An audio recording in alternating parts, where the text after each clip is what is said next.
त्यों नानक दास बोले।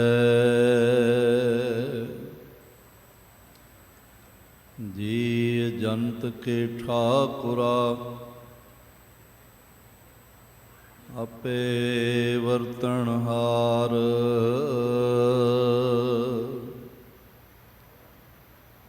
नानक एको पसरिया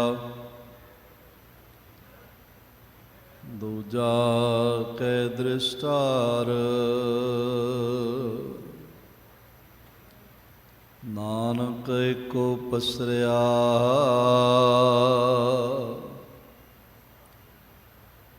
दूजा कै दृष्टार।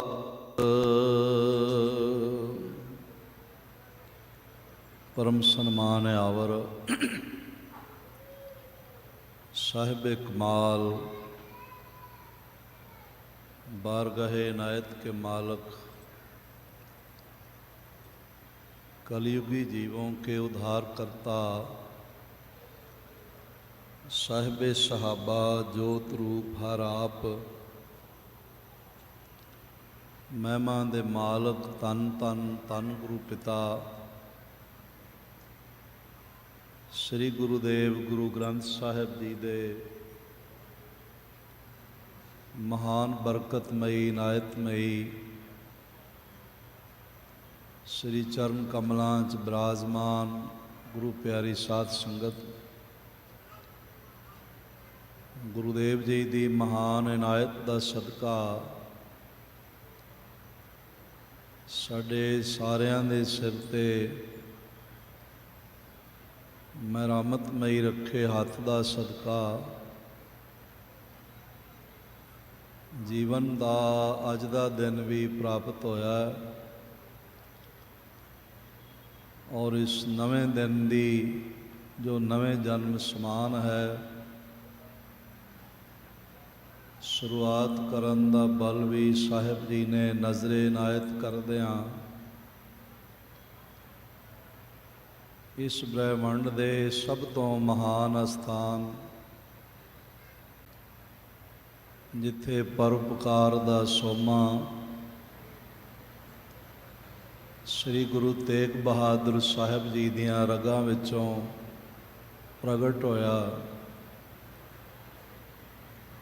और गुरु प्यार दा सोमा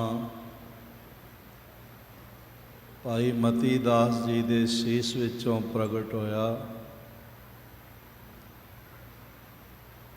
लासानी कुर्बानी दे मरकज़ श्री सीसगंज साहिब विखे प्राप्त होया है। असी सारे खुशकिस्मत तां वडभागी जन हाँ जिन्हां नूं जिंदगी विच फिर तो एक दफ़ा श्री हर कृष्ण ध्याई है। जिस डिठै सब दुख जाए तेग बहादुर सिमरिया कर नौ निध आवें ताए सब थाई होए सहाय। श्री गुरु हरकृष्ण साहिब महाराज जी दे पावन अवतार पुरब मनाउण दा सुहाग प्राप्त होया। सतगुरु जी दे दर तो निवाजे हुए कीर्तनियां तो बड़े प्रेम रस विच सर्वत्र आशा पूर्ण करनहार श्री आशा की वार दे गायन आपने प्रेम सहित सरवण कीते ने। तदोपरांत बहुत ही सत्कारयोग शख्सियत गुरु के वजीर साहिब जी तो अज दे चल रहे लड़ीवार बचना का पाठ सरवण किया है। कुछ समा होर इन्हां अमृत बचना की विचार राही मन गुरु चरना नाल जुड़ सके, एकाग्रता अदब ते आनंद की दात झोली च पै सके। इसलिए जितने माता भ्राता हाजरीन हाज़री भर रहे हो, पेशतर दोवां हत्थां नूं हिरदे दे सामने जोड़दियां नेत्र बंद करके ऐसा गहराई तो महसूस करिए कि साडा सीस गुरु तेग बहादुर साहिब जी दे मुबारक चरण कमलों ते टिकिया है ते साहिब जियां ने मेहर भरिया हथ साडे सिर ते रखिया होया। सतगुरु जी दे शब्द रूपी कदमां नूं गलवकड़ी करदियां चरण चुमदियां होया गुरु की अमृत फतेह द्वारा सांझ बनाइए। वाहिगुरु जी का खालसा वाहिगुरु जी की फतेह। साहिब गुरुदेव गुरु पंचम पातशाह जिन्हां ने सड़दी हुई लोह ते बैठ के भी अपनी अमृत रसना तो कोई सड़दा होया बोल नहीं आख्या, बल्कि उन्हां दे कंठ तो ये ध्वनि सुनाई पई, तेरा किया मीठा लागै हर नाम पदारथ नानक मांगै। जिन्हां नूं भट जनां ने सजदा रत होंदे हुए संसार नूं आगाह किया, असलीयत तो जाणू कराया ते आख्या तरन गगन नवखंड मह जोत स्वरूपी रहियो पर पन मथुरा कस भेद नहीं गुर अर्जुन परतख हर। ऐसे दीन दयालु सतगुरु गुरु अर्जन देव महाराज जी की अमृत रसना तो ये पावन बोल प्राप्त होए हैं जो श्री सुखमनी साहिब जी के 22वीं अष्टपदी दे 5वें पदे विच आपने फरमान किया है। जीवन नूं देखिए तो जीवन किसी गहरे अंधकार विच पिया होया दिखाई पैंदा है। हनेरा भावें बाहर दे तल दा होवे या अंदर दे तल दा होवे, मनुखी जीवन विच अंधेरा प्रवान नहीं है, कबूल नहीं है। मुख रूप विच अंधकार हनेरा तारीकी जे विचार के देखिए तो 3 तरह की तारीकी दिखाई पैंदी है, 3 तरह का अंधकार है। सब तो पहला जिहड़ा अंधकार है वो रात का हनेरा है, रात की तारीकी है। जैसे जैसे रात पैंदी जाती है अंधकार गहरा हो जाता है। अगर बिल्कुल ही हनेरा रह जाए तो कभी प्रकाश फिर दिखाई ना पवे, या ऐसी संभावना बन जावे तो महाराज कहते ने यह अंधेरा बहुत वड्डे दुख का बायस है और मनुख जागना काम करना किधरे आना जाना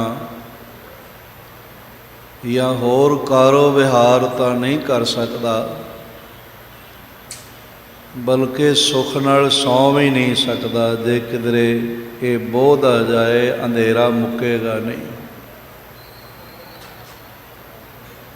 बड़े ध्यान नाल इन्हां अमृत बोलां नूं सरवण करना।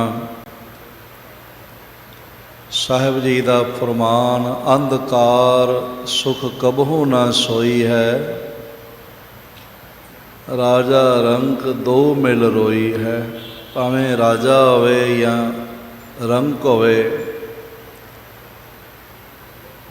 ਅੰਧਕਾਰ ਵਿੱਚ ਗੁਆਚਿਆ ਹੋਇਆ ਹੈ ਤਾਂ ਸੁੱਖ ਦਾ ਸੌਣਾ ਨਹੀਂ ਹੋ ਸਕਦਾ। ਇਹ ਬਾਹਰ ਦਾ ਹਨੇਰਾ ਮੌਜੂਦ ਹੈ।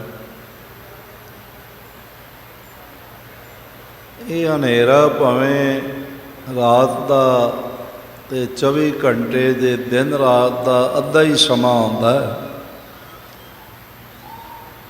ਪਰ ਮਨੁੱਖ ਨੂੰ ਇਹ ਕਾਬਲੇ ਕਬੂਲ ਨਹੀਂ ਹੈ। ਇਸ ਲਈ ਚਿਰਾਗ ਜਲਾਉਂਦਾ ਹੈ, ਰੋਸ਼ਨੀ ਦਾ ਪ੍ਰਬੰਧ ਕਰਦਾ ਹੈ। ਗਲੀਆਂ ਬਾਜ਼ਾਰਾਂ ਵਿੱਚ, ਆਪਣੇ ਘਰ ਆਂਗਨ ਵਿੱਚ ਚਿਰਾਗ ਜਲਾਉਂਦਾ ਹੈ ਔਰ ਉਸ ਤੋਂ ਰੋਸ਼ਨੀ ਪ੍ਰਾਪਤ ਕਰਦਾ ਹੈ। ਪੁਰਾਣੇ ਜ਼ਮਾਨੇ ਵਿੱਚ ਲੋਕ ਰਾਤ ਨੂੰ ਸਫ਼ਰ ਨਹੀਂ ਕਰ ਸਕਦੇ ਸੀ, ਅੰਧਕਾਰ ਬੜਾ ਜ਼ਿਆਦਾ। ਹੁਣ ਹੌਲੀ ਹੌਲੀ ਮਨੁੱਖ ਨੇ ਇਸ ਹਨੇਰੇ 'ਤੇ ਕਾਬੂ ਪਾਉਣ ਦਾ ਯਤਨ ਕੀਤਾ ਹੈ ਅਤੇ ਰਾਤ ਦੀਆਂ ਤਾਰੀਕੀਆਂ ਵਿੱਚ ਵੀ ਇਹ ਹਜ਼ਾਰਾਂ ਮੀਲਾਂ ਦਾ ਸਫ਼ਰ ਦਿਨ ਦੀ ਤਰ੍ਹਾਂ ਹੀ ਕਰ ਲੈਂਦਾ ਹੈ। ਹਨੇਰੇ ਦਾ ਪ੍ਰਭਾਵ ਨਹੀਂ ਰਹਿ ਗਿਆ। ਅੰਧੇਰੇ ਦਾ ਪ੍ਰਭਾਵ ਘੱਟ ਕਰਨ ਲਈ ਇਸ ਨੇ ਚਿਰਾਗ ਜਲਾਏ ਔਰ ਬਹੁਤ ਸਾਰੇ ਮਰਕਰੀ ਟਿਊਬਸ ਆਦਿਕ ਦਾ ਇੰਤਜ਼ਾਮ ਕੀਤਾ ਹੈ। ਇਹ ਨਾਲ ਹੀ ਚਾਈਨਾ ਮੁਲਕ ਹੈ, ਪਤਾ ਚੱਲਿਆ ਵੀ ਉਹਨਾਂ ਨੇ ਇੱਕ ਆਰਟੀਫਿਸ਼ਲ ਚੰਦਰਮਾ ਜਾਂ ਸੂਰਜ ਵੀ ਬਣਾਉਣ ਦਾ ਯਤਨ ਕਰ ਰਹੇ ਨੇ ਤਾਂ ਕਿ ਰਾਤ ਨੂੰ ਰਾਤ ਰਵੇ ਹੀ ਨਾ, ਰਾਤ ਹੀ ਖਤਮ ਹੋ ਜਾਏ।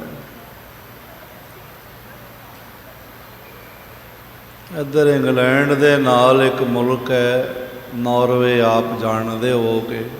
ਓਸਲੋ ਉਸ ਦਾ ਮੇਨ ਸ਼ਹਿਰ ਹੈ। ਉੱਥੇ 6 ਮਹੀਨੇ ਲਗਭਗ ਦਿਨ ਰਹਿੰਦਾ ਹੈ ਅਤੇ 6 ਮਹੀਨੇ ਰਾਤ ਹੀ ਰਹਿੰਦੀ। ਦੂਰ ਪਹਾੜੀ 'ਤੇ ਉੱਥੋਂ ਦੀ ਸਰਕਾਰ ਨੇ ਪਹਾੜਾਂ 'ਤੇ ਆਈਨੇ ਲਗਾਏ ਨੇ, ਉੱਪਰ ਰੋਸ਼ਨੀ ਆਉਂਦੀ ਹੈ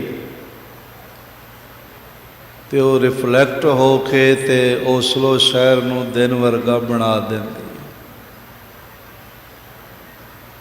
ਜਿੱਥੇ ਵੀ ਦੇਖੋਗੇ ਮਨੁੱਖ ਨੂੰ ਰੋਸ਼ਨੀ ਦਾ ਪ੍ਰਬੰਧ ਕਰਦੇ ਹੋਏ ਦੇਖਿਆ ਜਾ ਸਕਦਾ ਹੈ, ਭਾਵੇਂ ਉਹ ਬਿਲਕੁਲ ਜੰਗਲ ਵਿੱਚ ਇੱਕ ਝੌਂਪੜੀ ਬਣਾ ਕੇ ਰਹਿੰਦਾ ਹੋਵੇ ਜਾਂ ਇਹ ਤੁਹਾਡੇ ਦਿੱਲੀ ਵਰਗੇ ਸ਼ਹਿਰ 'ਚ ਰਹਿੰਦਾ ਹੋਵੇ। ਹਨੇਰਾ ਭਾਵੇਂ ਬਾਹਰ ਦਾ ਹੈ, ਭਾਵੇਂ ਥੋੜ੍ਹਾ ਹੈ, ਪਰ ਬਰਦਾਸ਼ਤ ਨਹੀਂ ਹੈ। ਦੂਸਰਾ ਅੰਧਕਾਰ ਅਵਿਦਿਆ ਦਾ ਹੈ, ਅਗਿਆਨਤਾ ਦਾ ਹੈ, ਨਾ ਸਮਝੀ ਦਾ ਹੈ। ਉਸ ਲਈ ਵੀ ਮਨੁੱਖ ਨੇ ਇੰਤਜ਼ਾਮ ਕੀਤਾ, ਲਿਪੀਆਂ ਦਾ ਜਨਮ ਹੋਇਆ, ਅੱਖਰਾਂ ਦਾ ਜਨਮ ਹੋਇਆ। ਹੌਲੀ ਹੌਲੀ ਛੋਟੀਆਂ ਪੁਸਤਕਾਂ, ਫਿਰ ਵੱਡੇ ਗ੍ਰੰਥਾਂ ਦਾ ਸੰਸਾਰ 'ਤੇ ਜਨਮ ਹੋਇਆ। ਪਹਿਲੇ ਲੋਕ ਇਤਨੇ ਪੜ੍ਹੇ ਲਿਖੇ ਨਹੀਂ ਸਨ, ਵਿੱਦਿਆ ਦੇ ਤਲ 'ਤੇ ਬਹੁਤਿਆਂ ਕੋਲ ਚਾਨਣ ਨਹੀਂ ਸੀ। ਦੂਰ ਦਰਾਜ਼ ਕਿਧਰੇ ਗੁਰੂਕੁਲ ਵਿਦਿਆਲੇ ਹੁੰਦੇ ਔਰ ਉਹਨਾਂ ਵਿੱਚ ਵੀ ਰਾਜੇ ਮਹਾਰਾਜਿਆਂ ਦੇ ਬੱਚੇ ਹੀ ਪੜ੍ਹਦੇ ਸਨ। ਰਾਜਕੁਮਾਰੀਆਂ ਨੂੰ ਪੜ੍ਹਨ ਦੀ ਆਗਿਆ ਨਹੀਂ ਸੀ। ਤ੍ਰੇਤੇ ਦੇ ਅਵਤਾਰੀ ਪੁਰਸ਼ ਸ਼੍ਰੀ ਰਾਮ ਮਹਾਰਿਸ਼ੀ ਵਸ਼ਿਸ਼ਠ ਦੇ ਕੋਲ ਗਏ, ਆਖਿਆ ਮੇਰੀ ਝੋਲੀ ਵਿੱਚ ਅੱਖਰਾਂ ਦਾ ਚਾਨਣ ਪਾ ਦੇਵੋ। ਇਸੇ ਤਰ੍ਹਾਂ ਭਗਵਾਨ ਸ਼੍ਰੀ ਕ੍ਰਿਸ਼ਨ ਅੱਜ ਕੱਲ੍ਹ ਉਜੈਨ ਅਖਵਾਉਂਦਾ ਹੈ। ਉਹਨਾਂ ਦਿਨਾਂ ਵਿੱਚ ਨਾਮ ਅਵੰਤਿਕਾ ਸੀ। ਉੱਥੇ ਸਿਪਰਾ ਦਰਿਆ ਦੇ ਕਿਨਾਰੇ 'ਤੇ ਮਹਾਰਿਸ਼ੀ ਸੰਦੀਪਨੀ ਦਾ ਆਸ਼ਰਮ ਸੀ। ਸ਼੍ਰੀ ਕ੍ਰਿਸ਼ਨ ਨੂੰ ਅੱਖਰ ਗਿਆਨ ਉੱਥੋਂ ਪ੍ਰਾਪਤ ਹੋਇਆ। ਇੱਥੋਂ ਦਿੱਲੀ ਤੋਂ ਔਰ ਇਸ ਢੰਗ ਦੇ ਨਾਲ ਇੰਦਰਪ੍ਰਸਥ ਤੋਂ ਵੱਡੇ ਘਰਾਣਿਆਂ ਦੇ ਬਾਲਕ ਉੱਥੇ ਪੜ੍ਹਨ ਜਾਂਦੇ ਸਨ। ਪਰ ਹੌਲੀ ਹੌਲੀ ਇਹ ਵੀ ਯਤਨ ਕੀਤਾ ਗਿਆ ਕਿ ਇਹ ਚਾਨਣ ਸਾਰਿਆਂ ਦੀ ਜ਼ਿੰਦਗੀ ਵਿੱਚ ਨਾ ਆਵੇ, ਇਸ ਲਈ ਉੱਚੇ ਖਾਨਦਾਨ ਦੇ ਬਾਲਕ ਪੜ੍ਹਨਗੇ, ਆਮ ਨੀਵੇਂ ਖਾਨਦਾਨਾਂ ਦਿਆਂ ਨੂੰ ਆਗਿਆ ਨਹੀਂ ਸੀ।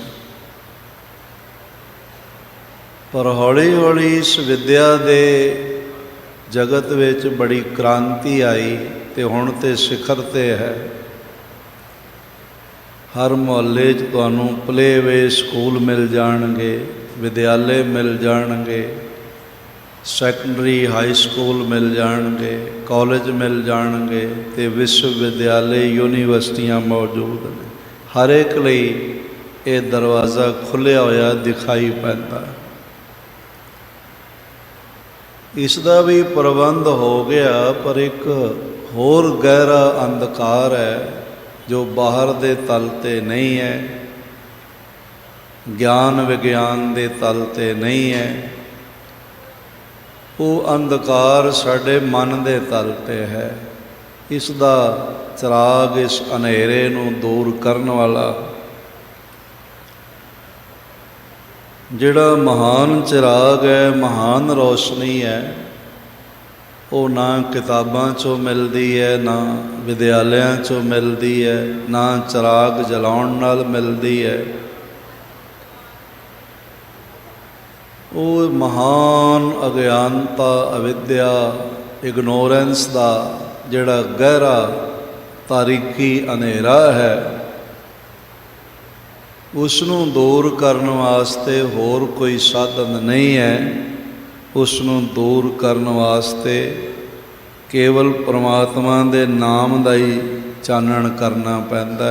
ਸੇਵ ਸਤਿਗੁਰ ਚਾਨਣ ਹੋਏ, ਉਹ ਦੂਰ ਕਰਨ ਲਈ ਗੁਰੂ ਦੇ ਨਾਮ ਦਾ ਹੀ ਚਾਨਣ ਹੈ। ਔਰ ਨਾਮ ਤੋਂ ਬਿਨਾਂ ਇਹ ਚਾਨਣ ਹੋਰ ਕਿਧਰੇ ਦਿਖਾਈ ਨਹੀਂ ਪੈਂਦਾ। ਬੜੇ ਧਿਆਨ ਨਾਲ ਸਰਵਣ ਕਰਨਾ। ਹਨੇਰੇ ਨੂੰ ਮੁਕੰਮਲ ਤੌਰ 'ਤੇ ਮਿਟਾਇਆ ਨਹੀਂ ਜਾ ਸਕਦਾ। ਜੈਸੇ ਹੁਣ ਇੱਕ ਅਨੁਮਾਨ ਦੇ ਮੁਤਾਬਕ ਕੋਈ 8 ਅਰਬ ਡਾਲਰ ਰੋਜ਼ ਦਾ ਇਲੈਕਟ੍ਰੀਸਿਟੀ ਦਾ ਬਿੱਲ ਜਾ ਰਿਹਾ ਦੁਨੀਆ ਭਰ ਵਿੱਚ, ਡੋਮੈਸਟਿਕ ਵਰਤੋਂ ਦਾ, ਘਰੇਲੂ ਵਰਤੋਂ ਦਾ। ਆਪਣੇ ਘਰ ਵਿੱਚ ਲੋਕ ਰੋਸ਼ਨੀ ਕਰਦੇ ਨੇ, ਇਲੈਕਟ੍ਰੀਸਿਟੀ ਦੇ ਲੈਂਪ, ਬਲਬ, ਟਿਊਬਾਂ ਜਲਦੀਆਂ ਨੇ, ਔਰ ਕੋਈ 8 ਅਰਬ ਡਾਲਰ ਹਰ ਰੋਜ਼ ਦਾ ਦੁਨੀਆ ਭਰ ਵਿੱਚ ਬਿੱਲ ਜਾਂਦਾ ਹੈ। ਇਹ ਮਿਨੀਮਮ ਹੈ, ਇਸ ਤੋਂ ਵੱਧ ਹੋ ਸਕਦਾ। ਇਹਦੇ ਵਿੱਚ ਕਮਰਸ਼ੀਅਲ ਯੂਜ਼ ਜਿਹੜਾ ਹੈ, ਵਪਾਰੀ ਵਰਤੋਂ, ਵਪਾਰਿਕ ਵਰਤੋਂ, ਉਹ ਨਹੀਂ ਹੈ। ਜਿਵੇਂ ਰੇਲਵੇ ਸਟੇਸ਼ਨ ਨੇ, ਹਵਾਈ ਅੱਡੇ ਨੇ, ਇਹਨਾਂ ਦੀਆਂ ਰੌਸ਼ਨੀਆਂ ਦਾ ਇਹਦੇ ਵਿੱਚ ਸ਼ੁਮਾਰ ਨਹੀਂ, ਕੇਵਲ ਘਰੇਲੂ ਵਰਤੋਂ। ਪਰ 800 ਅਰਬ ਡਾਲਰ ਵੀ ਜੇ ਰੋਜ਼ ਦਾ ਕੋਈ ਖਰਚ ਦੇਵੇ ਤਾਂ ਵੀ ਰਾਤ ਰਹੇਗੀ। ਰਾਤ ਨੂੰ ਮੁਕਾਇਆ ਨਹੀਂ ਜਾ ਸਕਦਾ, ਹਨੇਰਾ ਖਤਮ ਨਹੀਂ ਕੀਤਾ ਜਾ ਸਕਦਾ। ਬਿਲਕੁਲ ਇਸੇ ਤਰ੍ਹਾਂ ਗਿਆਨ ਦੇ, ਵਿਗਿਆਨ ਦੇ, ਦਾਨ ਦੇ, ਇਸ਼ਨਾਨ ਦੇ, ਸ਼ੁਭ ਕਰਮਾਂ ਦੇ ਕਿਤਨੇ ਹੀ ਚਿਰਾਗ ਜਲਾਈਏ, ਮਨ ਦੀ ਰਾਤ ਨੂੰ ਨਾਮ ਤੋਂ ਬਿਨਾਂ ਦੂਰ ਨਹੀਂ ਕੀਤਾ ਜਾ ਸਕਦਾ। ਮੁਕੰਮਲ ਤੌਰ 'ਤੇ ਜਿਵੇਂ ਰਾਤ ਦੀ ਤਾਰੀਕੀ ਦਾ ਖਾਤਮਾ ਕੇਵਲ ਸੂਰਜ ਹੀ ਕਰ ਸਕਦਾ ਹੈ, ਅਤੇ ਉਸ ਸੂਰਜ ਵਾਸਤੇ ਸਾਨੂੰ ਅਰਬਾਂ ਖਰਬਾਂ ਡਾਲਰ ਖਰਚਣੇ ਨਹੀਂ ਪੈਂਦੇ, ਉਹ ਮੁਫਤ ਵਿੱਚ ਹੈਗਾ। ਪ੍ਰਭੂ ਨੇ ਦਾਨ ਵਿੱਚ ਦੇ ਦਿੱਤਾ। ਤੇਰੇ ਦਾਨੇ ਕੀਮਤ ਨਾ ਪਵੈ, ਤਿਸ ਦਾਤੇ ਕਵਣ ਸੁਮਾਰ। ਦੱਦਾ ਦਾਤਾ ਏਕ ਹੈ, ਸਭ ਕੋ ਦੇਵਨ ਹਾਰ। ਕੋਈ ਬਿੱਲ ਜਮ੍ਹਾਂ ਨਹੀਂ ਕਰਾਉਣਾ ਪੈਂਦਾ ਵੀ 28ਵੇਂ ਦਿਹਾੜੇ ਮਹੀਨੇ ਦੇ घर विच बिल आ डिगदा होवे बई हुण इन्ने पैसे दे ते अगला तां चलेगा। मुफ्त विच दे दिता, दान विच दे दिता। दद्दा दाता एक है, इक्वली सबको देवनहार। जिवें रात नूं मुकम्मल खत्म करन लई इक्को ही साधन है और वो मनुखी साधन नहीं है, वो गैबी साधन है, रब्बी साधन है।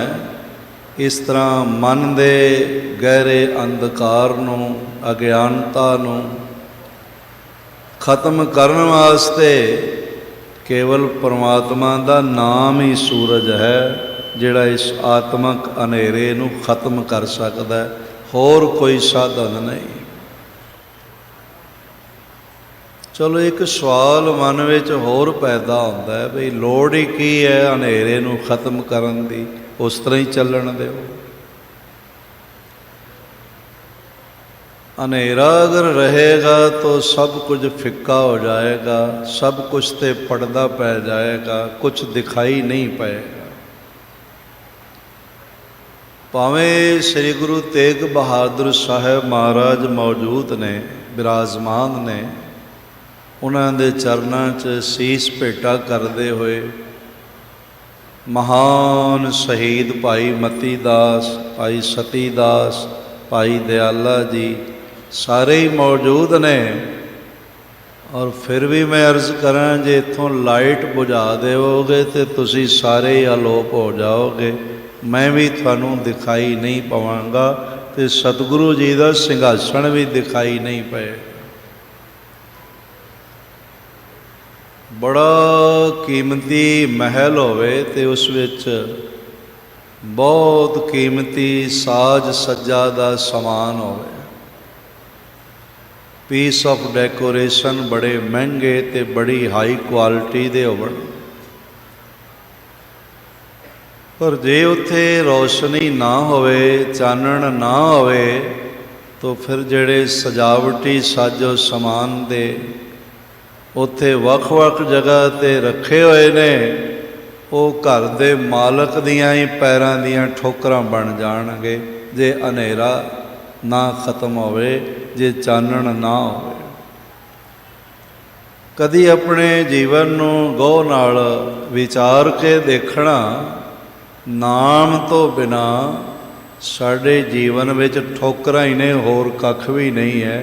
ते भावें साडा जीवन बादशाहां वाला होवे, बहुत वड्डे संघासन ते होइए, साडा हुक्म चलदा होवे, साडे लोग सामने झुकदे होवन,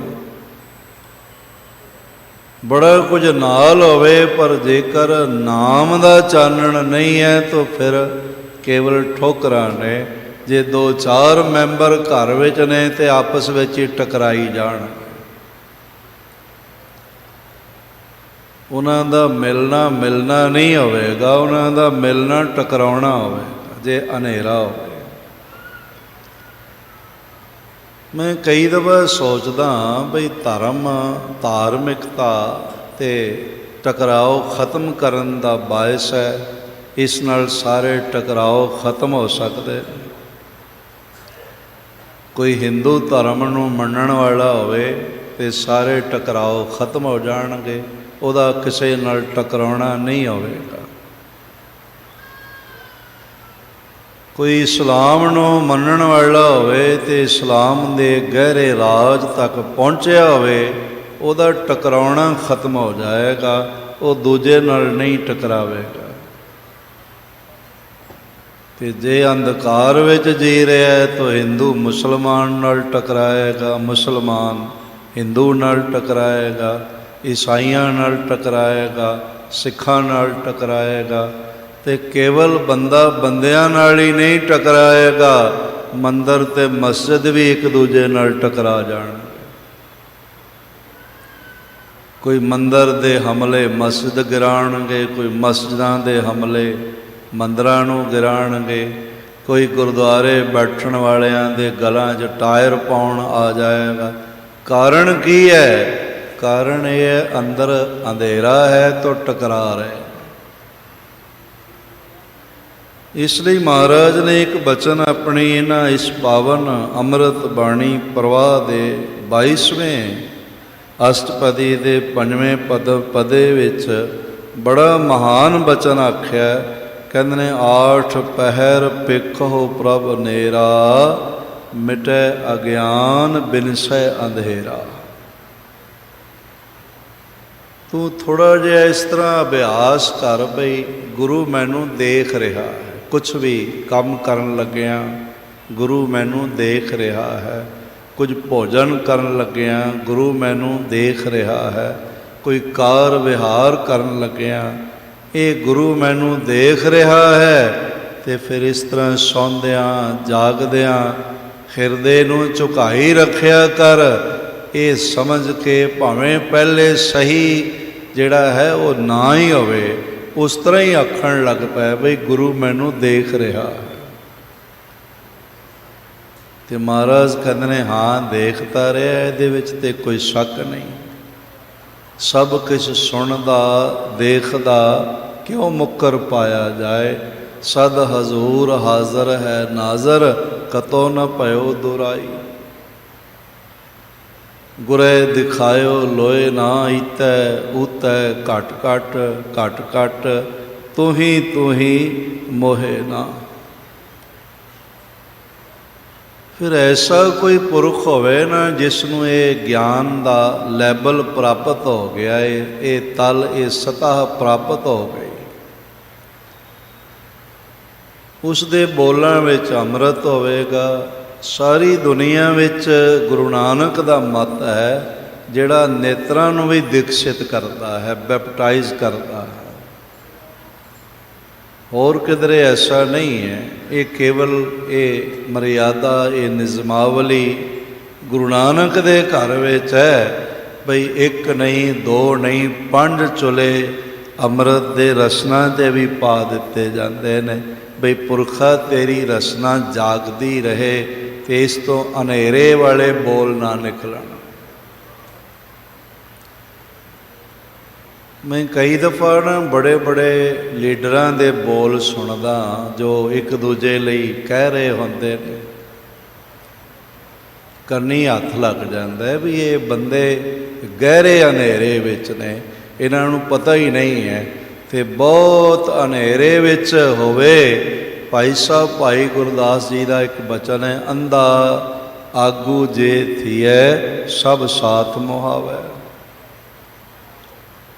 बड़े बड़े मुल्क जो कदी रसदे वसदे सन अज नरक बन गए। बड़ी खाना जंगी है, बड़ी लड़ाई है, बड़ा एक दूजे का वैर विरोध है। रोटी ना मिले तो ना मिले पर वैर विरोध नहीं छड्डना। अज नरक बन गए ने, शमशान वर्गे मुल्क बन गए ने। तो कारण यह है कि अज्ञानी अज्ञानता दे अंधेरे विच ग्रसे हुए लोग उन्हां देशां दे सिंघासनां ते बैठे हुए। तुसीं सुन लेना इन्हां दियां गल्लां जो सिंघासनां ते बैठे हुए ने। ऐसे ऐसे बोल एक दूजे प्रति ये जबान तो उचारण करते ने, ये कहते ने, उन्होंने दे बोलों नूं सुन के ही पता लग जाता है भी सुते हुए ने, बड़बड़ा रहे ने, बोल नहीं रहे। कारण की है, नाम नालों हिरदा टुटिया होया है, आनंद विच नहीं जी रहे। ते नाम की प्राप्ति गुरु की संगत विच बैठ के होंदी। पता नहीं तुहाडे पिछले जन्मां दी कितनी बंदगी है जिसका सदका तुसी श्री गुरु हरकृष्ण साहिब महाराज जी का 357वां प्रकाश दिवस गुरु तेग बहादुर जी की गोद विच बैठ के मना रहे हो। पता नहीं कितनी बंदगी है तुहाडी। क्योंकि जे बंदगी ना होवे तो इत्थों लंघिया भी नहीं जाता। वो बंदगी का फल मिलता है कि इत्थों कोई लंघदा है, इन्हां पौड़ियां ते चढ़ के फिर आके मत्था टेकदा ते फिर गुरु दे बरकतमई बोल उन्होंने सुनाई पैंदे ने। ये कोई तुहाडा ते मेरा कोई पिछली गुरु की मेहर बंदगी सदका ही होया, अदरवाइज नहीं हो सकता। और इसनों अदरवाइज लेना भी ना भी मैं आ गया, मैं पहुँच गया। मैनू इत्थों ना कुछ सज्जण पटना साहब मिलण वास्ते जाते ने। अजकल सौखा भी है, फ्लाइट ते भी झटपट 1.25 घंटे बंदा पहुँच जाता है। तो शाम नूं हाई स्पीड ट्रेनां चलदियां ने, सवेरे 5 बजे उत्थे पहुँचा देंदे। दिल्ली वालियां लई ते बड़ा ही सौखा, किधरे भी जाना तुहाडे लई सौखा है। हाँ, कोई देहात विच, इंटीरियर विच, पिंडां विच रहिंदा होवे उस लई ते कपड़े धोने भी औखे ने, बेचारे ने जाना कित्थे, पहुँचना कित्थे ते करना की। पैरों वास्ते जोड़ा खरीदना भी औखा है, तो उन्हें कित्थों पहुँच जाना है किते। 60-60 साल की उम्र तक गुरसिख पिंडां विच इंतज़ार करते रहंदे सन भी असी हजूर साहब जाना, पटना साहिब जाना। तो एक दूजे नूं कहंदे सन बई उत्थे गुरु गोबिंद सिंह महाराज 60 साल की उम्र तक इंतज़ार करते हैं बई मेरा सिख आ रहा है। उन्होंने एक अपनी भावना नूं इस तरह बयान किया, वरना माँ एक दिन इंतज़ार थोड़ी करती है, 60 साल तक इंतज़ार थोड़ी करती है। जिन्ना चिर जिउंदी उन्ना चिर इंतज़ार करती है। तो बच्चा उसनूं दिख जाए तो उठा के गल नाल भी लगा लैंदी। ये ना कोई समझे बई मैं अपने बल नाल सीसगंज साहिब पहुँच गया, बंगला साहिब पहुँच गया, पटना साहिब आ गया। असलीयत ये है तुहानूं ते मैनूं साडा अपना साधन ते अपना बल लैके नहीं आया। असलीयत ये है गुरु तेग बहादुर साहिब महाराज सानू हथ पकड़ के लैके आए ने तां पहुँचे।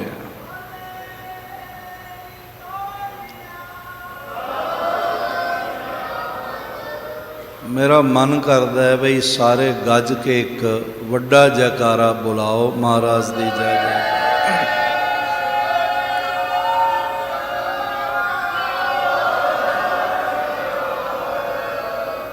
जिस जगह धर्म जिसनों समझ आया होवे ते धर्म नाल वो जीविया हो ते उत्ते कोई प्रतख करिश्मा होया होवे ते उस तो संसार नूं लाभ होया होवे। अगर दुनिया विच तुसी इहो जिहा थां कोई लभना होवे तां होर कोई नहीं है, वो सीसगंज साहिब है जिथे तुसी बैठे होए। इत्थे धर्म दा करिश्मा होया। इत्थे एक वारी गुरु तेग बहादुर जी ने शहीदी नहीं दिती, 4 वारी दिती है। इत्थे मतीदास दे शरीर विच भी गुरु तेग बहादुर जी ने आरा सहा, होर कौन सह सकता। देग विच भी दयाला जी की जगह गुरु तेग बहादुर ही उबले ने, होर कौन उबल सकता। सतीदास दे रूप विच भी कोई होर नहीं अपने तन नूं जला रहा, वो अपने तन नूं जला के सदके करन वाले भी गुरु तेग बहादुर साहिब महाराज ने। ते जलालुद्दीन दी तेग थले भी शीश गुरु तेग बहादुर ही दे रहे। सारी दुनिया दे तीर्थां ते चले जाना, वड्डे अवतारां दे जन्म स्थानां ते चले जाना, मुबारक है सब कुछ। पर सीसगंज साहिब वर्गा तुहानूं अस्थान ब्रह्मंड विच होर किधरे नहीं मिलेगा। इत्थे धर्म दे करिश्मे वरते। खैर मुक्तसर में अर्ज करा, महाराज कहते ने सत संगत विच बैठना, साध संग मिल करो आनंद। जे आत्म ज्ञान आत्म चानण दी तेरे अंदर खास जागी है, स्यापा यह है साडे अंदर ये जागदी नहीं। ਸਾਡੇ ਅੰਦਰ ਜਦ ਵੀ ਕੋਈ ਖਾਸ ਜਾਗਦੀ ਹੈ ਤਾਂ ਸੰਸਾਰ ਦੀ ਜਾਗਦੀ। ਨਾਰਾਜ਼ ਨਾ ਹੋਣਾ ਮੇਰੇ ਤੇ, ਮੈਂ ਤੁਹਾਡਾ ਸੇਵਾਦਾਰ ਹਾਂ, ਤੁਹਾਡੇ ਜੋੜਿਆਂ ਦਾ ਸੇਵਾਦਾਰ ਹਾਂ। ਚਲੋ ਤੁਸੀਂ ਇਹੀ ਸਮਝ ਲਓ ਵੀ ਸਿਰਫ ਕਹਿੰਦਾ ਹੀ ਹੈ ਭਾਵੇਂ ਨਹੀਂ, ਇਹਨੂੰ ਕਦੀ ਜੋੜਿਆਂ 'ਚ ਖੜੇ ਤਾਂ ਦੇਖਿਆ ਨਹੀਂ, ਕਹਿੰਦਾ ਹੀ ਹੈ। ਪਰ ਮੈਂ ਕਹਿ ਸੱਚ ਰਿਹਾ ਸਾਧ ਸੰਗਤ, ਗੁਰੂ ਦੀ ਸੰਗਤ ਦੇ ਜੋੜਿਆਂ ਤੋਂ ਉੱਚਾ ਸਿਰ ਮੇਰਾ ਨਹੀਂ। ਸੇਵਾਦਾਰ ਸਮਝ ਲਓ, ਗੁਰੂ ਦੇ ਜੋੜਿਆਂ ਦਾ ਸੇਵਾਦਾਰ ਸਮਝ ਲਓ। ਇਸ ਲਈ ਆਪਣੇ ਸੇਵਾਦਾਰ 'ਤੇ ਨਾਰਾਜ਼ ਨਾ ਹੋਣਾ। ਸਾਡੇ ਹਿਰਦੇ ਵਿੱਚ ਜਦ ਵੀ ਕੋਈ ਖਾਹਿਸ਼ ਜਾਗਦੀ ਹੈ, ਸੰਸਾਰ ਦੀ ਜਾਗਦੀ। ਕਦੀ ਸਾਨੂੰ ਪੁੱਤਰਾਂ ਦੀ ਖਾਹਿਸ਼ ਜਾਗਦੀ ਹੈ, ਅਸੀਂ ਆਉਂਦੇ ਹਾਂ ਸੀਸਗੰਜ ਸਾਹਿਬ, ਬੰਗਲਾ ਸਾਹਿਬ, ਪਟਨਾ ਸਾਹਿਬ, ਦਰਬਾਰ ਸਾਹਿਬ। ਮੁਬਾਰਕ ਹੈ ਆਉਣਾ, ਮਹਾਨ ਹੈ ਆਉਣਾ, ਸਜਦਾ ਕਾਬਲੇ ਸਜਦਾ ਹੈ ਆਉਣਾ। ਪਰ ਆਏ ਸੰਸਾਰ ਦੀ ਖਾਹਿਸ਼ ਲੈ ਕੇ ਆਈ ਹੈ, ਕੋਈ ਧਨ ਦੀ ਖਾਹਿਸ਼, ਕੋਈ ਪਦਵੀ ਦੀ ਖਾਹਿਸ਼, ਕੋਈ ਹੋਰ ਇਸ ਤਰ੍ਹਾਂ ਨਾਲ ਗੁਰਦੁਆਰੇ ਮੈਂਬਰ ਬਣਨ ਦੀ ਖਾਹਿਸ਼, ਗੋਲਕ ਦੀ ਚਾਬੀ ਲੈਣ ਦੀ ਖਾਹਿਸ਼। ਬੜੀਆਂ ਚਾਬੀਆਂ ਤੇ ਬੜੀਆਂ ਖਾਹਿਸ਼ਾਂ ਸਾਡੇ ਅੰਦਰ ਜਾਗਦੀਆਂ। ਉਹ ਦਿਨ ਅਸਲ ਸੁਭਾਗਾ ਦਿਨ ਹੋਵੇਗਾ ਜਿਸ ਦਿਨ ਸਾਡੇ ਅੰਦਰ ਗੁਰੂ ਤੇਗ ਬਹਾਦਰ ਜੀ ਦੇ ਦੀਦਾਰ ਦੀ ਖਾਹਿਸ਼ ਜਾਗੇਗੀ ਔਰ ਰੋ ਕੇ ਕਹਿ ਦਿਆਂਗੇ, ਹੇ ਸੱਚੇ ਪਾਤਸ਼ਾਹ, ਬੜੀ ਵਾਰੀ ਆਏ ਹਾਂ, ਸੰਸਾਰ ਲਈ ਆਏ ਹਾਂ, ਅੱਜ ਤੇਰੀ ਮਿਹਰ ਹੋਈ ਹੈ ਤੇ ਦੀਦਾਰ ਲਈ ਆਏ ਹਾਂ, ਤੇ ਹੁਣ ਤੇਰਾ ਦੀਦਾਰ ਚਾਹੀਦਾ। ਕਿਸੇ ਇਸ ਖਾਹਿਸ਼ ਦਾ ਜਨਮ ਹੋ ਜਾਏ, ਇਸ ਦਾ ਚੇਤਾ ਆ ਜਾਏ, ਇਸ ਦੀ ਯਾਦ ਆ ਜਾਏ। ਬਾਕੀ ਤੇ ਸੰਸਾਰ ਦੀ ਯਾਦ ਤਾਂ ਬਥੇਰੀ ਆਉਂਦੀ, ਪਤਨੀ ਦੀ ਯਾਦ ਵਿੱਚ, ਪਤੀ ਦੀ ਯਾਦ ਵਿੱਚ, ਬੱਚਿਆਂ ਦੀ ਯਾਦ ਵਿੱਚ, ਮਹਿਲਾਂ ਮਾੜੀਆਂ ਦੀ ਯਾਦ ਵਿੱਚ ਤੇ ਬੜੀ ਵਾਰੀ ਰੋ ਪੈਂਦੇ ਆ। ਮੈਂ ਖੁਦ ਵੀ ਕਈ ਵਾਰੀ ਰੋ ਪੈਂਦਾ ਹਾਂ, ਅੱਖਾਂ 'ਚੋਂ ਹੰਝੂ ਆ ਜਾਂਦੇ ਨੇ।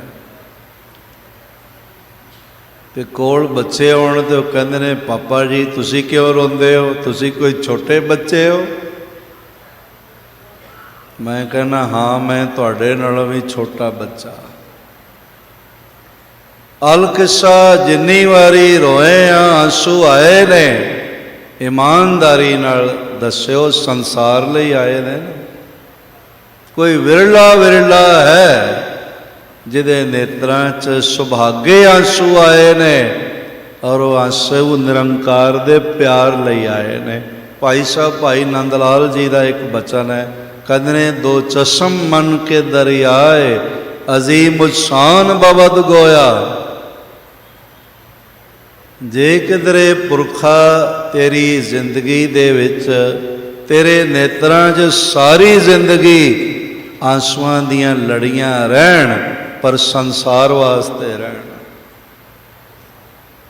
ਤੇ ਇਹਦੇ ਨਾਲ ਤੇਰੇ ਆਂਸੂ ਮੁੱਕਣਗੇ ਨਹੀਂ। ਧਿਆਨ ਨਾਲ ਸੁਣਨਾ, ਫਿਰ ਆ ਜਾਣਗੇ, ਫਿਰ ਹੋਵੇਗਾ, ਫਿਰ ਰੋਣਾ ਪਏਗਾ।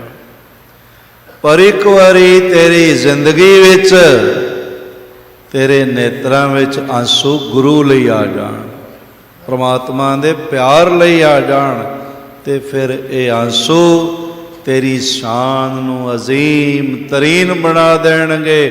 ਫਿਰ ਇੱਕ ਵਾਰੀ ਜੇ ਤੂੰ ਪਰਮਾਤਮਾ ਦੀ ਯਾਦ ਵਿੱਚ, ਪਿਆਰ ਵਿੱਚ ਦਿਲੋਂ ਰੋ ਪਵੇਂ, ਫਿਰ ਸੰਸਾਰ ਦੇ ਸਾਰੇ ਰੋਣੇ ਹੀ ਮੁੱਕ ਜਾਣਗੇ, ਫਿਰ ਕੋਈ ਰੋਣਾ ਨਹੀਂ ਰਹੇ।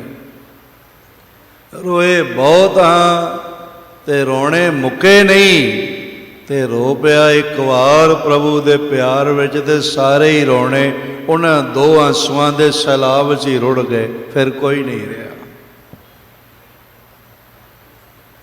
ਕਰਨਾ ਕੀ ਹੈ? ਗੁਰੂ ਦੀ ਸੰਗਤ, ਸਾਧ ਸੰਗ ਮਿਲ ਕਰੋ ਆਨੰਦ, ਗੁਣ ਗਾਵੋ। ਗੁਰੂ ਦੀ ਸੰਗਤ ਵਿੱਚ ਆ ਕੇ ਗੁਰੂ ਦੇ ਗੁਣ ਗਾਉਣੇ, ਸਾਡਾ ਤਾਂ ਸੁਭਾਅ ਇੱਥੇ ਵੀ ਹੈ ਵੀ ਮੇਰਾ ਨਾਮ ਬੋਲਿਆ ਜਾਏ, ਮੇਰਾ ਨਾਮ ਲਿਖਿਆ ਜਾਏ, ਮੇਰਾ ਨਾਮ ਅੱਗੇ ਹੋਵੇ। ਮਹਾਰਾਜ ਕਹਿੰਦੇ ਨੇ ਇੱਥੇ ਤੂੰ ਗਲਤ ਹੋ ਜਾਂਦਾ, ਮਾਨ ਸਰੋਵਰ ਦੇ ਕਿਨਾਰੇ ਪਹੁੰਚ ਕੇ ਵੀ ਪਿਆਸਾ ਹੀ ਰਹਿ ਜਾਂਦਾ, ਭਾਗ ਨਹੀਂ ਤੇਰਾ ਬਣਦਾ।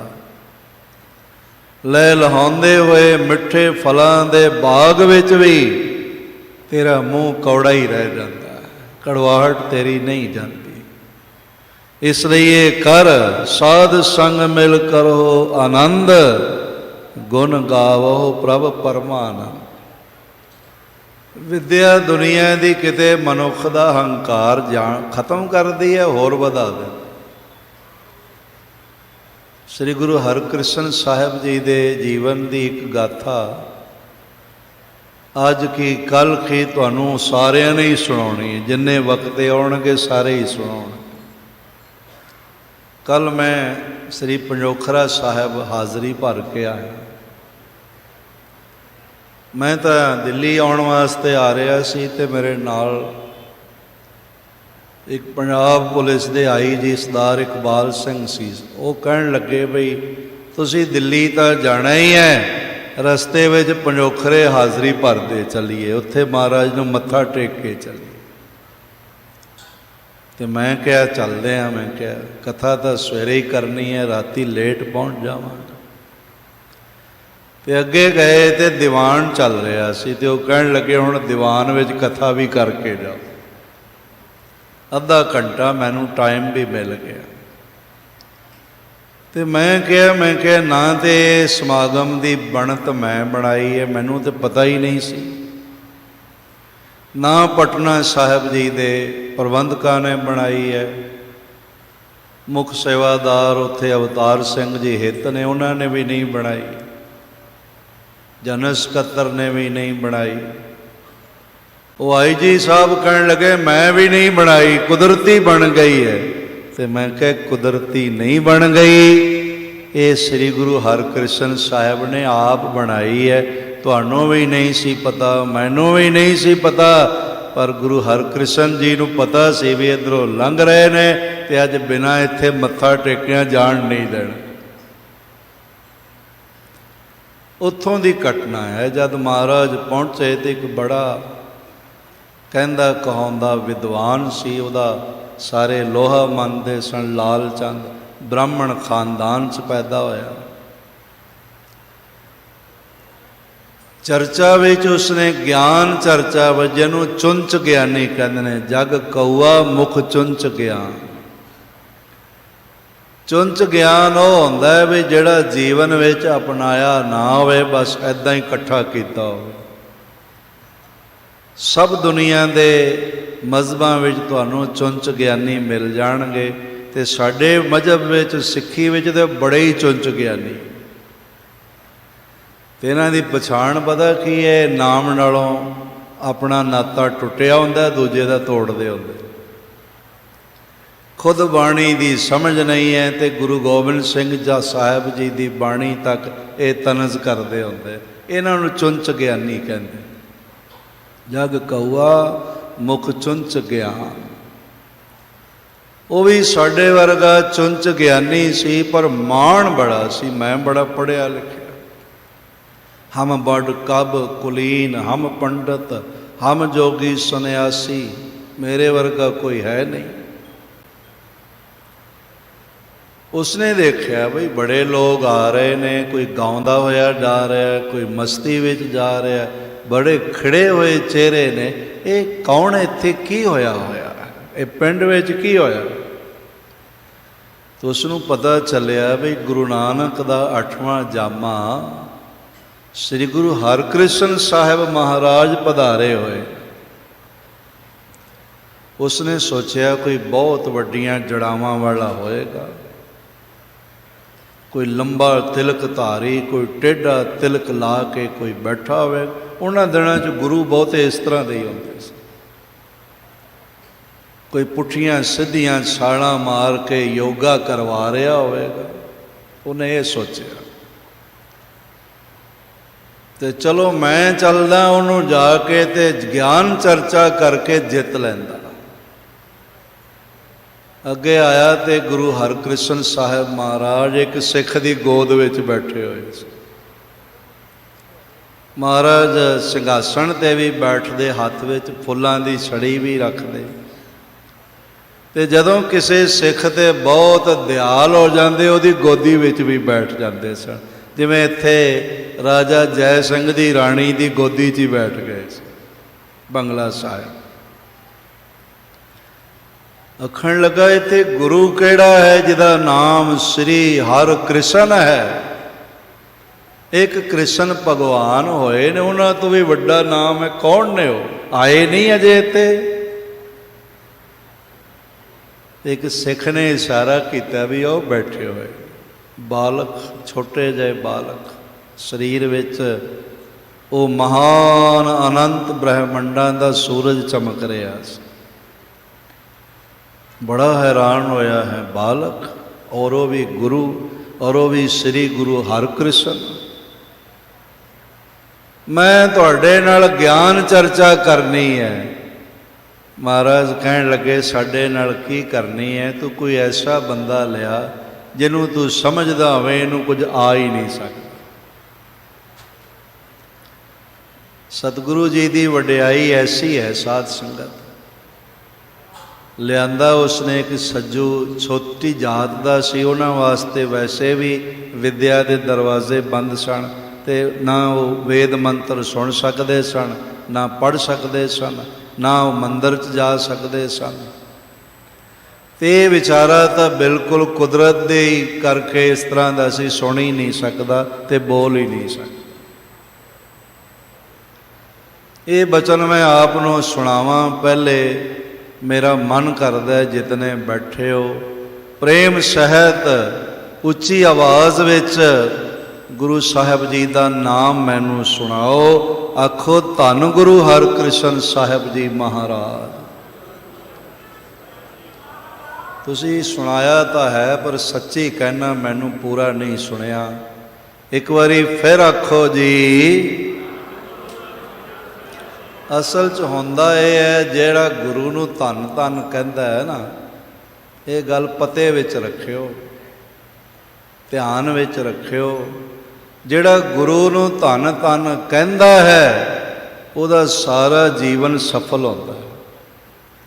ਤੇ ਜਦੋਂ ਜੀਵਨ ਸਮਾਪਨਤਾ ਦੇ ਸਮੇਂ ਵਿੱਚ ਪਹੁੰਚਦਾ ਤੇ ਗੁਰੂ ਨੂੰ ਧੰਨ ਧੰਨ ਕਹਿਣ ਵਾਲੇ ਨੂੰ ਜੰਮ ਲੈਣ ਵਾਸਤੇ ਨਹੀਂ ਆਉਂਦਾ, ਗੁਰੂ ਸਾਹਿਬ ਆਪ ਲੈਣ ਵਾਸਤੇ ਆਉਂਦੇ।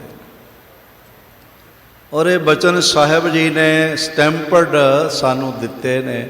ਆਖੇ ਜਿਨੀ ਤੁਧ ਨੂੰ ਧੰਨ ਕਹਿਆ ਤਿਨ ਜਮ ਨੇੜ ਨਾ ਆਇਆ।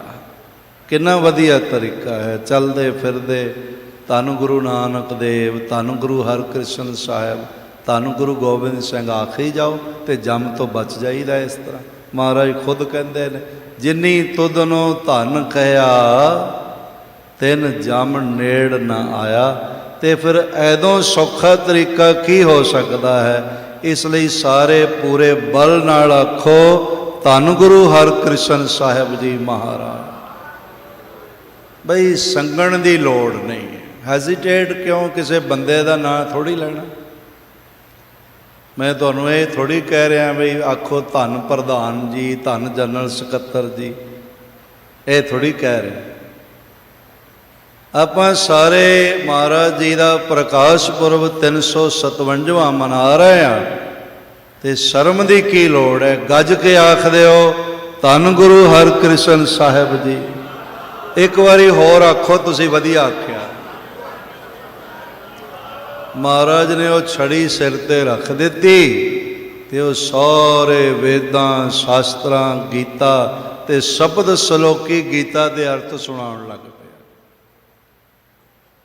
ਮਹਿਮਾ ਸਾਧੂ ਸੰਗ ਕੀ ਸੁਨਹੋ ਮੇਰੇ ਮੀਤਾ, ਪਿੰਗੁਲ ਪਰਬਤ ਪਾਰ ਪਰੇ ਖਲ ਚਤੁਰ ਬਕੀਤਾ।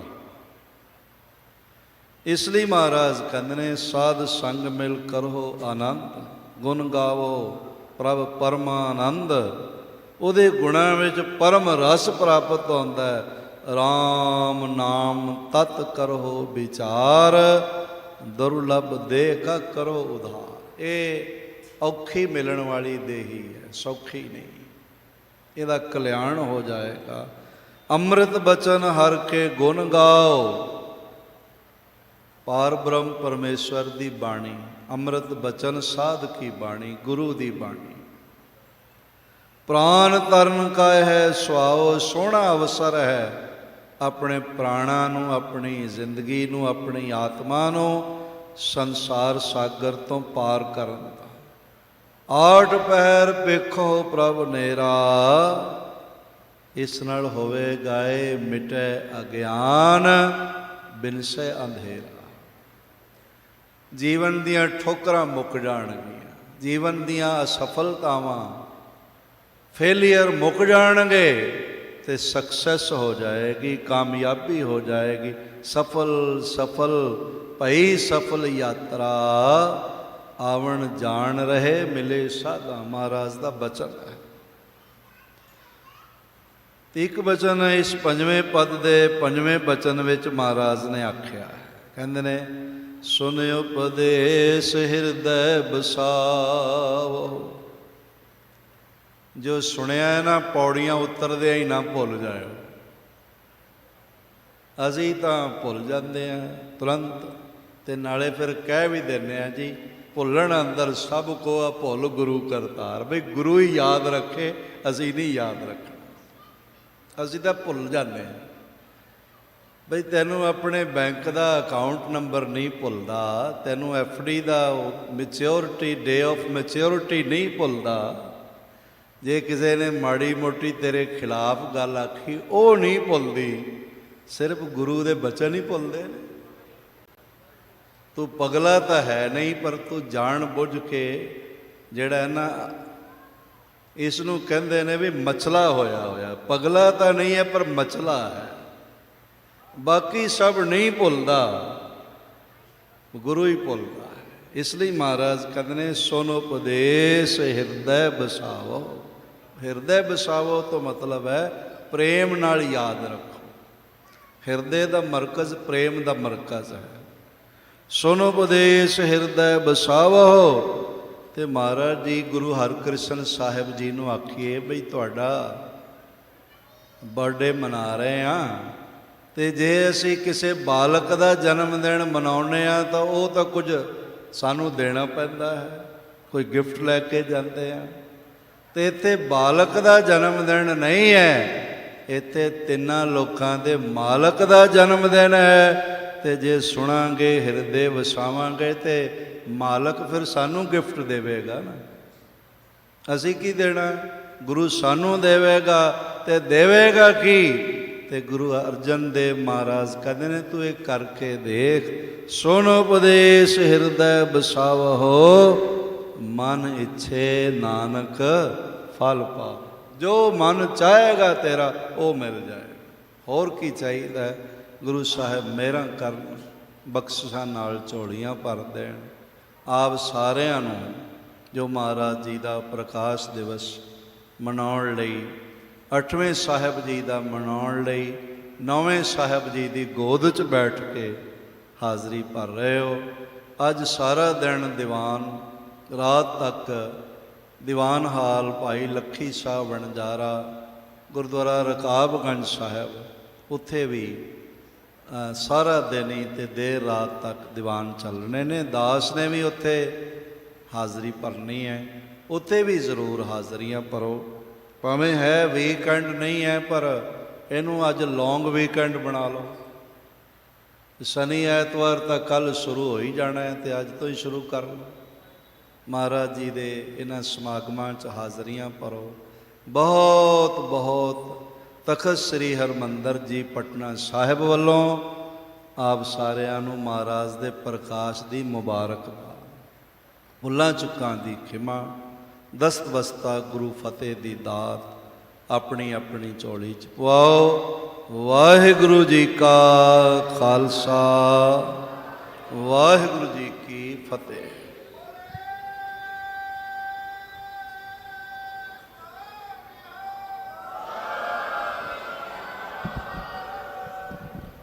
ਵਾਹਿਗੁਰੂ ਜੀ।